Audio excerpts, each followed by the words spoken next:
प्रसारित करीत आहोत कवयित्री बहिणाबाई चौधरी यांच्या जन्मदिनानिमित्त समन्वित कार्यक्रम माले शिकविते बोली. निवेदन श्रद्धा शुक्ल आणि सोमनाथ महाजन. लेखक आणि सादरकर्ते विजय भुयार. ऐकूया समन्वित कार्यक्रम माले शिकविते बोली.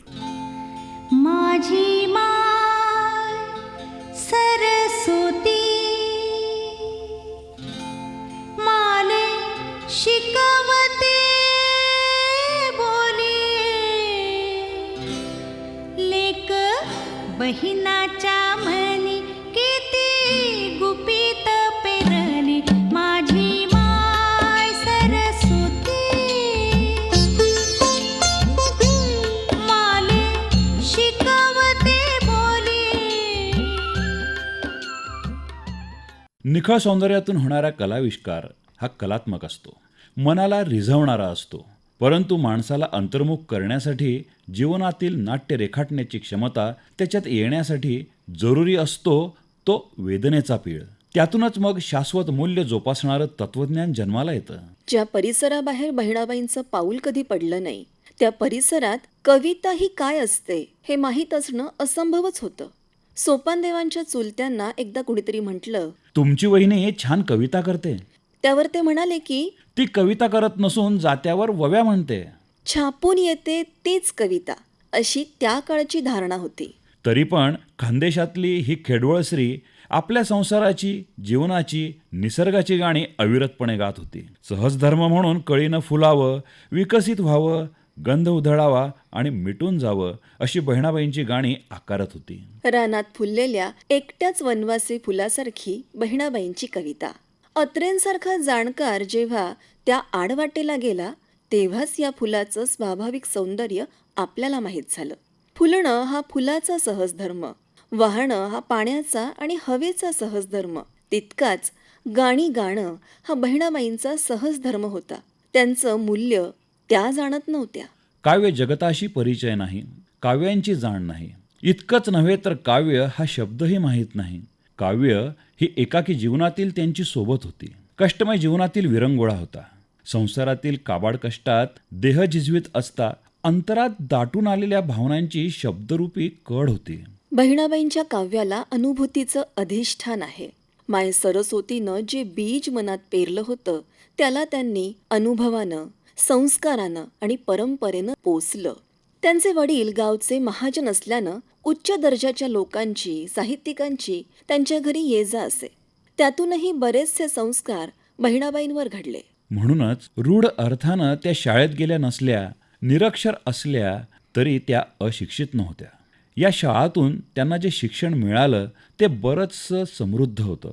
बहिणाबाई ज्या वर्तुळात वावरत होत्या त्यात लोकगीतं, स्त्रीगीतं, परंपरेनं जात्यावरची गाणी, मोटेवरची गाणी त्यांनी ऐकली होती. बहिणाबाई सतत कुठल्या ना कुठल्या भाववृत्तीमध्ये मग्न असत. अशा भावावस्थेतून एखाद्या स्वप्नासारखी स्वयंभूपणे त्यांची कविता उभारली.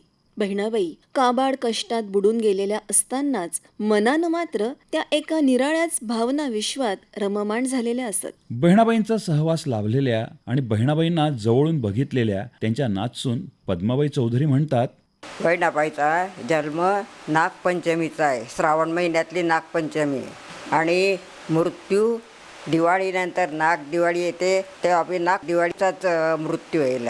बहिणाबाईचा स्वभाव चांगला होता, वातावरणही चांगलं होतं. बहिणाबाई देखत माझं लग्न झालं. माझ्या लग्नानंतर बहिणाबाई 6 महिन्यानं वारल्या. बहिणाबाईला मी बघितलं आहे. बहिणाबाईचा मृत्यू इथेच झाला, एका कपाटाच्या शेजारी. बहिणाबाई वारल्यानं त्या दिवशी सोपानदेव अकोल्याला जायला होते. त्यांनी भुसावळला एक म्हातारी दिसली तर आईची आठवण आली तर ते जळगाव स्टेशनवर उतरले. इथे आल्या तर बहिणाबाई खाली टाकलेल्या होत्या. मग ते वारल्यानंतर हिशे वाटेनी होईल ते. मग त्यांना बहिणाबाईच्या त्या पेटीमधल्या कागदपत्र पाहिले ते त्यांना त्या 2 वह्या सापडल्या. बहिणाबाई म्हणत होत्या, माझ्या देखत माझ्या नातवाचं लग्न झालं पाहिजे. आणि मी जशी गाणं गायते, मी घटावर गाणं गायलं की त्यांच्या बहिणीचा मुलगा ओळीवर टिपत होता. आणि तसं तुम्ही पण पुढे. बहिणाबाईला 2 मुलं आणि 1 मुलगी होती. कासाबाई मोठे आणि सोपानदेव लहान. कासाबाई मोठी होती.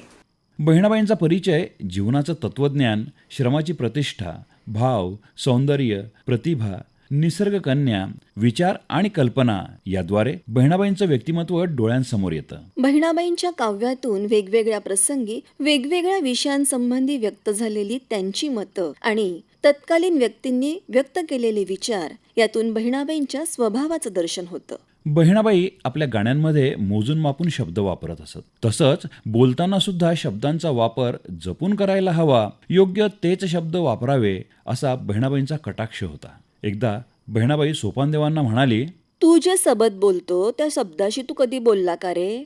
सोपानदेव म्हणाले, शब्दांशी कसं बोलायचं? मग तिने एक उदाहरण देऊन स्पष्ट केलं आणि म्हणाली, एक एक सबद कसा ज्ञान शिकावतो ते शिकलं पाहिजे. हा संवाद वाचल्यानंतर तुकाराम महाराजांच्या आम्हा घरी धन शब्दांचीच रत्ने या ओळी लगेच आठवतात. गाणी हा बहिणाबाईंचा विसावा असला तरी काव्य हा त्यांचा छंद नव्हता, तर त्यांचा प्राणच होता.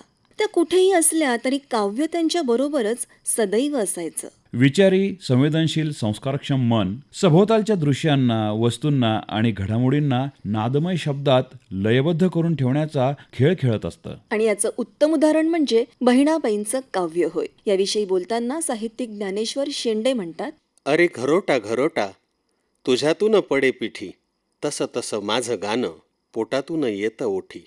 बहिणाबाईंचं साहित्य अक्षर साहित्य आहे. मराठी भाषा, साहित्य, संस्कृती संवर्धनासंदर्भात महत्त्वपूर्ण योगदान असलेल्या या आदरणीय कवयित्रीच्या साहित्याचं वेगळेपण, मौलिकता जाणकार रसिक वेगवेगळ्या माध्यमातून अधोरेखित करतात. बहिणाबाईंच्या कवितेतील सत्वशील माणूसपण आणि जीवनमूल्यांची प्रखर जाणीव हा संस्कार सर्वाधिक महत्त्वाचा आहे. अरे होतो छापी सनी कोरा कागद शहाणा असं म्हणणाऱ्या कवयित्री बहिणाबाई यांच्या साहित्यावर आधारित काही सांस्कृतिक कार्यक्रम रंगमंचावर सादर होतात. त्यांच्या जीवनकार्यावर आधारित काही माहितीपटही प्रसारित आहेत. सोप्या शब्दात जगण्याचं तत्त्वज्ञान सांगणारी, डोळ्यात अंजन घालणारी बहिणाबाईंची गाणी घराघरात ऐकली जातात. अनेकदा भाषणात, व्याख्यानात, व्यक्तिमत्व विकास प्रशिक्षण वर्गात त्यांच्या साहित्याचे संदर्भ दिले घेतले जातात. कवयित्री बहिणाबाई चौधरी यांच्या मौखिक साहित्याचं संकलन त्यांचे सुपुत्र सोपानदेव चौधरी यांनी केलं. बहिणाबाई चौधरी यांचं पुस्तक प्रकाशित करण्यासाठी विशेष प्रयत्न करणाऱ्या आचार्य प्रके अत्रे यांनी सोन्याचा हंडा सापडला या शब्दात सोपानदेव चौधरी यांच्यासमोर केलेला उल्लेख खरोखरच आपल्या खानदेशवासियांना अभिमानास्पद आहे.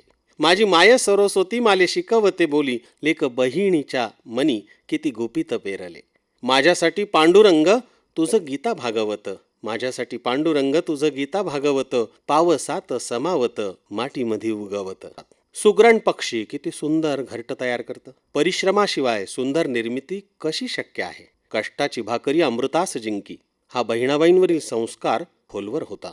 मौखिक परंपरा, जात्यावरच्या ओव्या यांच्याशी बहिणाबाईंचं असलेलं घट्ट नातं, त्या पाळामुळांचा अभ्यास संशोधक करतात.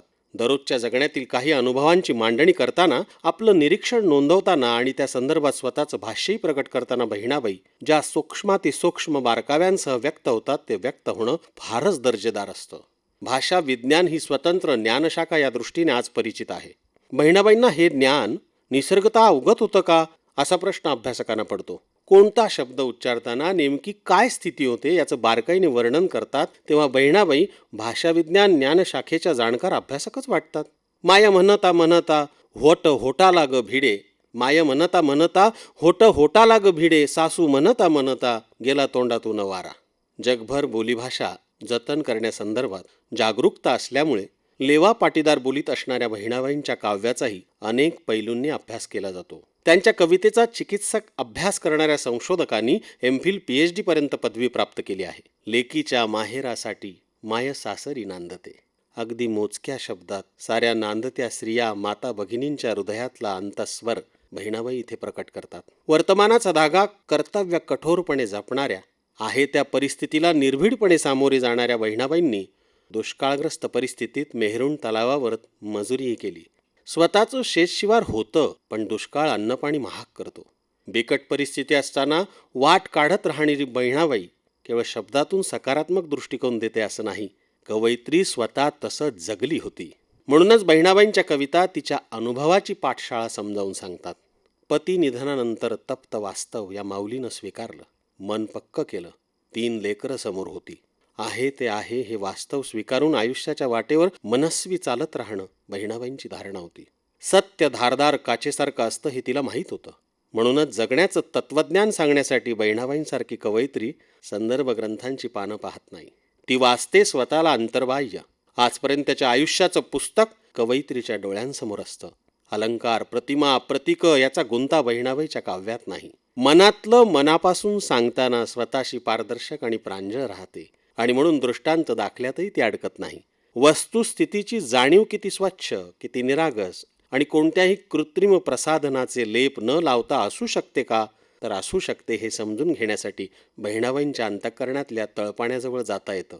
प्रसादासारखं हे पाणी ओंजळीत घेताना या नितळ पाण्याला जीवन का म्हणतात हे तिथे उमजतं.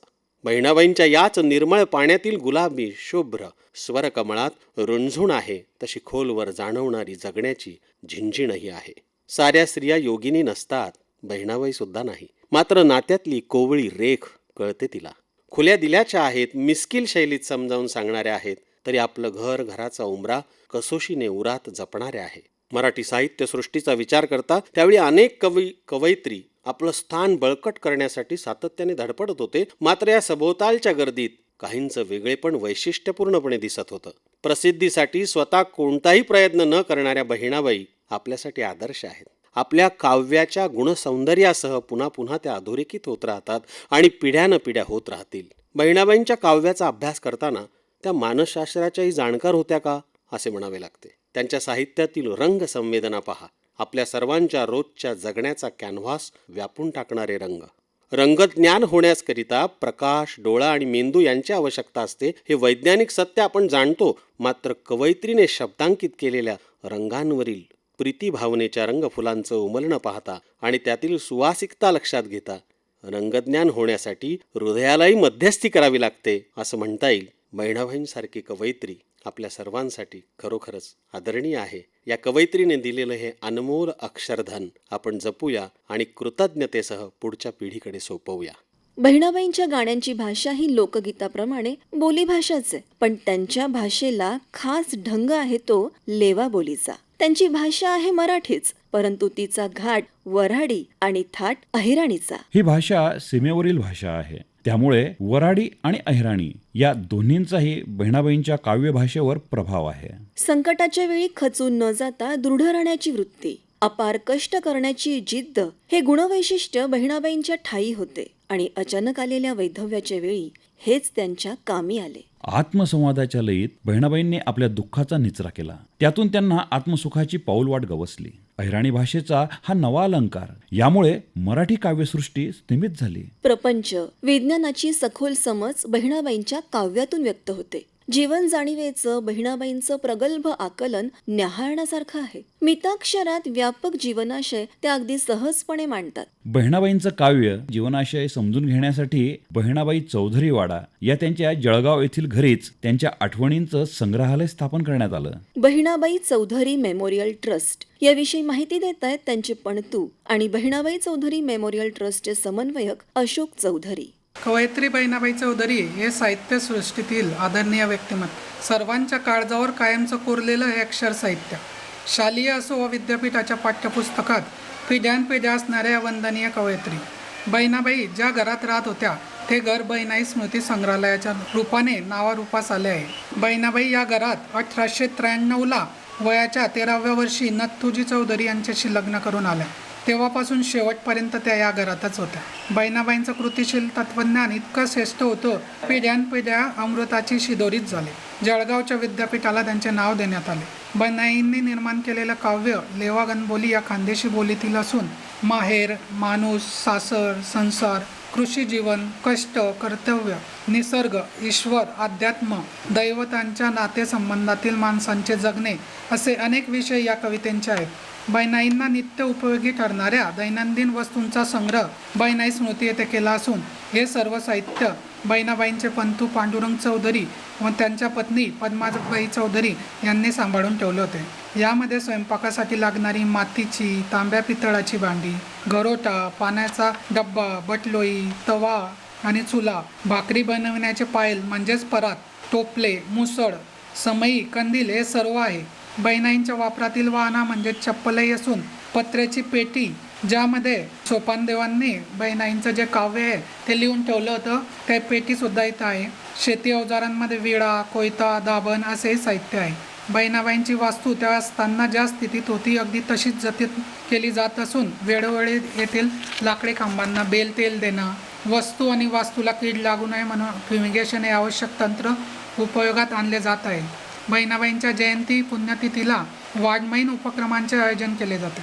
कवी संध्या, काव्य वाचन, काव्य स्पर्धा, भाषणं, व्याख्यानं आयोजित होतात. आजवर अशा कार्यक्रमांना तसेच बहिणाई स्मृतीला अनेक नामवंत साहित्यिक, संशोधक, वाचन संस्कृती जोपासणारे वाचक, अनेक शैक्षणिक संस्थातील विद्यापीठातील शिक्षक, विद्यार्थी यांनी भेटी दिल्या आहेत. बहिणाबाईंच्या परिवारातील वारसदारांची भेट घेण्याची आणि त्यांच्याशी बहिणाईंविषयी चर्चा करण्याची जिज्ञासा येथे सर्व लोकांची पूर्ण होताना दिसते. ट्रस्टतर्फे ₹51,000चा बहिणाई सर्वोत्कृष्ट कवयित्री पुरस्कार नियमित प्रदान केला जात असून अनेक मान्यवरांना हा पुरस्कार देऊन गौरवण्यात आले आहे. बहिणाई या माहितीपटाची सुद्धा निर्मिती ट्रस्टद्वारे करण्यात आली. या बघा बहिणाई स्मृतीला भेट द्या. बहिणाबाईंनी वर्णिलेला, त्यांच्या मनात रुजलेला आणि मुख्य म्हणजे जगभराच्या महाराष्ट्रीयन जनमानसापर्यंत पोहोचवलेला परिसर म्हणजे खानदेश आणि या भागात असलेलं उत्तर महाराष्ट्र विद्यापीठ. या विद्यापीठाला बहिणाबाईंचं नाव दिल्यानं अहिराणी आणि खानदेशी संस्कृतीतल्या आपुलकीचा वारसा नव्यानं उजळत राहील. माले शिकवते बोली.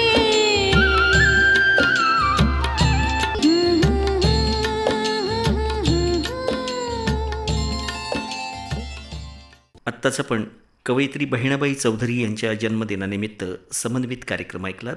माले शिकवी ते बोली. निवेदन श्रद्धा शुक्ल आणि सोमनाथ महाजन. लेखक आणि सादरकर्ते विजय भुयार. ही आकाशवाणी जळगाव केंद्राची निर्मिती होती.